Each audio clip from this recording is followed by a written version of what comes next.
You wear a mask your whole life.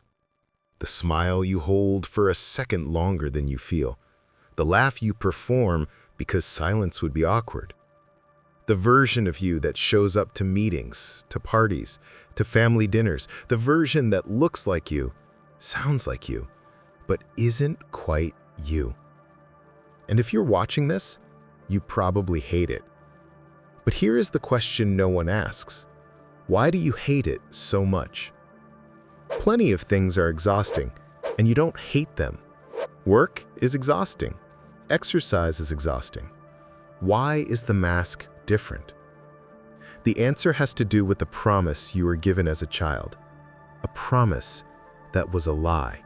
I want you to recall a scene. Maybe when you were about 7 or 8 years old. Before this scene, you had already heard the message. At home, at school, in the movies, in the books.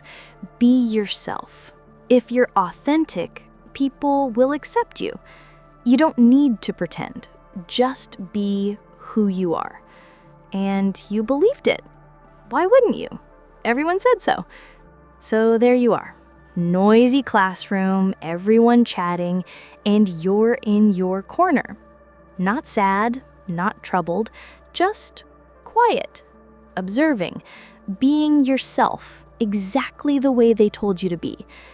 And then the teacher approaches, kneels beside you, and with that tone of concern that adults use when they think something is wrong, she asks, "Is everything okay? Why don't you go play with the others?"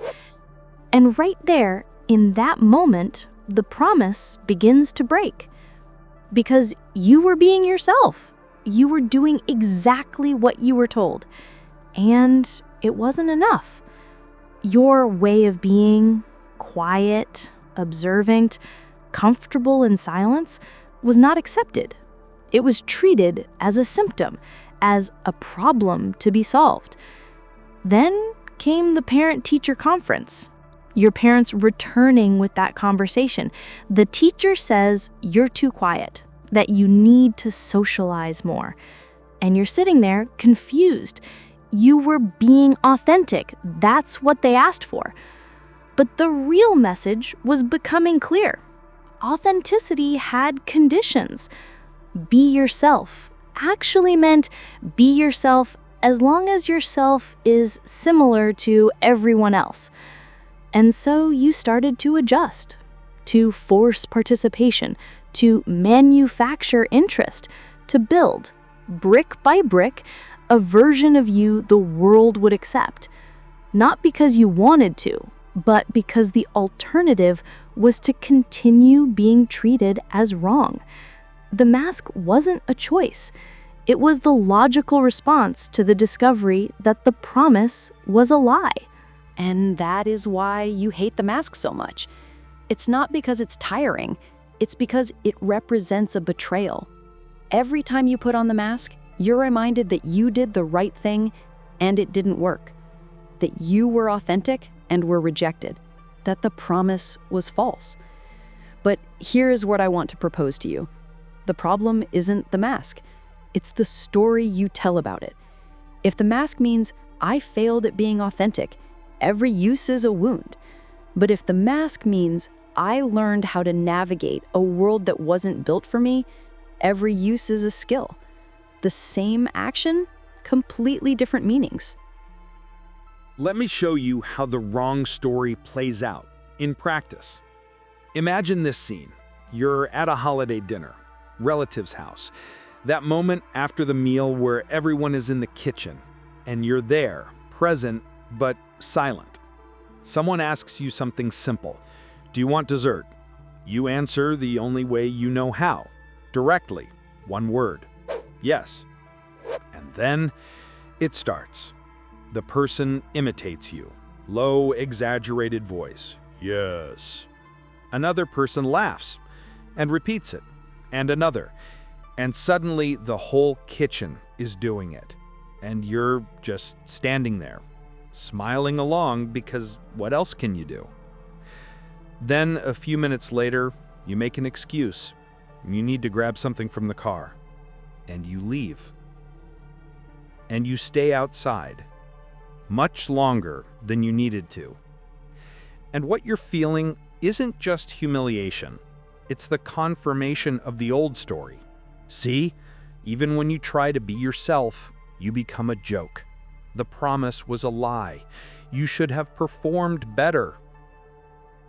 You feel your heart pounding, a knot in your throat, maybe your eyes tearing up. This is the cost of carrying the wrong story. It's not just the exhaustion of wearing the mask, it's turning every moment into further proof that you are fundamentally flawed. But before talking about changing the story, I need to be honest with you. Not all masks are the same, and not all masks should be accepted. There is the mask that costs you energy. You use it to get through a meeting, a party, a social obligation. You leave tired, you rest, you recover. That is a tool. And there is the mask that costs you integrity, that makes you swallow humiliation in silence, agree with something you find repugnant, pretend everything is fine in an environment that is destroying you. That is a cage. The first you can accept as part of navigating the world.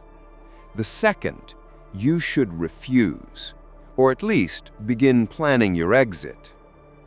That moment in the kitchen with everyone imitating you, the mask you wore there, smiling along pretending it didn't hurt, wasn't helping you navigate. It was teaching you that your discomfort doesn't matter. That was a cage, not a tool. The question you need to ask is not, should I accept the mask? It is this specific mask costing me energy, or is it costing me who I am? But there is a third level, and this is the most dangerous. Sometimes the fear is so great, so old, so automatic, that you don't even realize you are performing.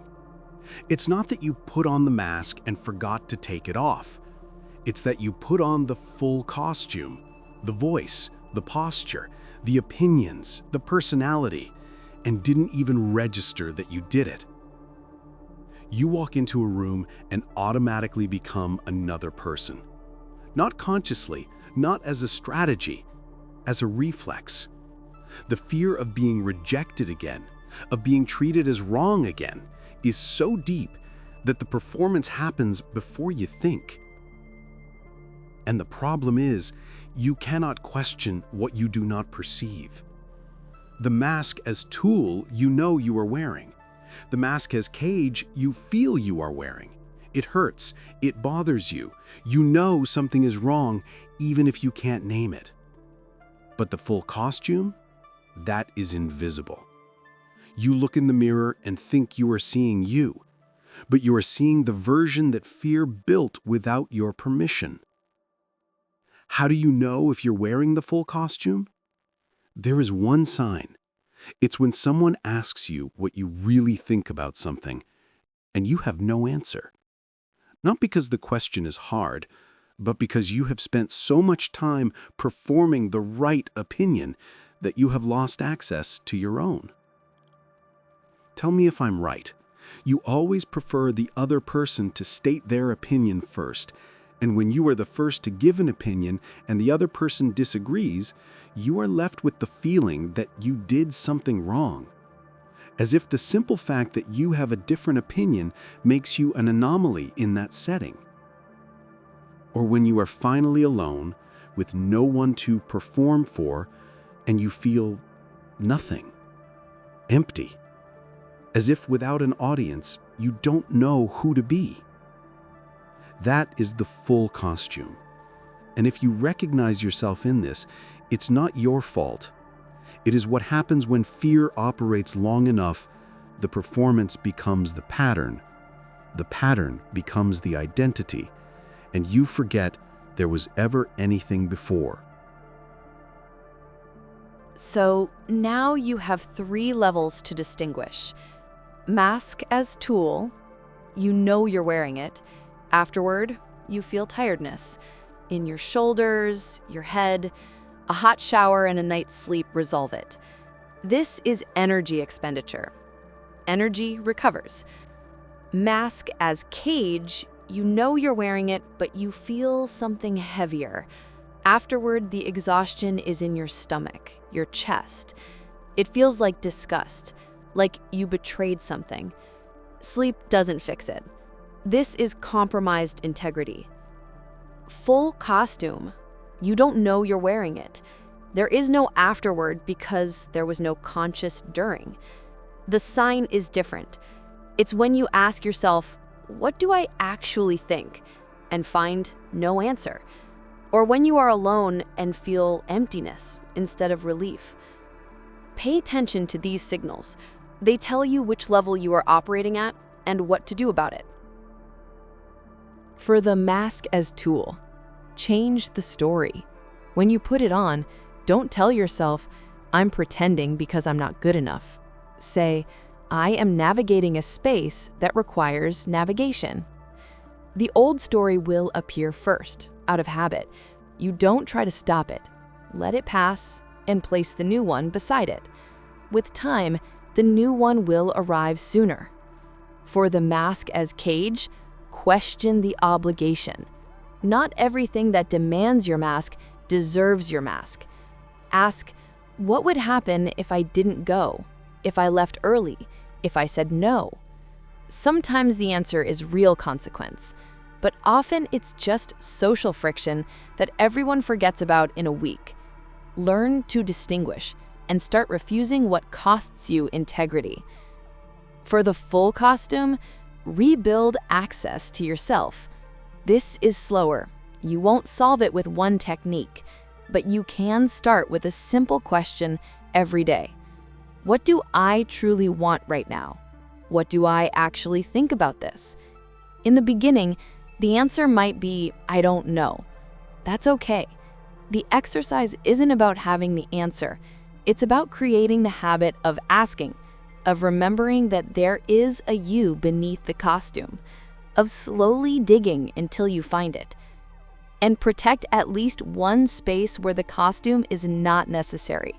One person, one place, one moment of the day, some corner where you can practice existing without an audience. That is where you will rediscover what fear hid. You were taught to wear the mask by a world that rejected who you were. You were taught to hate the mask by a promise that was a lie. Neither of those things was your choice. But now, the story you tell about it, that is. The mask that helps you get through, wear it without shame. The mask that erases you, refuse it without guilt. And if you've discovered you are wearing the full costume, if you realized you've lost access to who you are underneath it all, know that this is not permanent. Fear hid you, but it did not erase you. You are still there.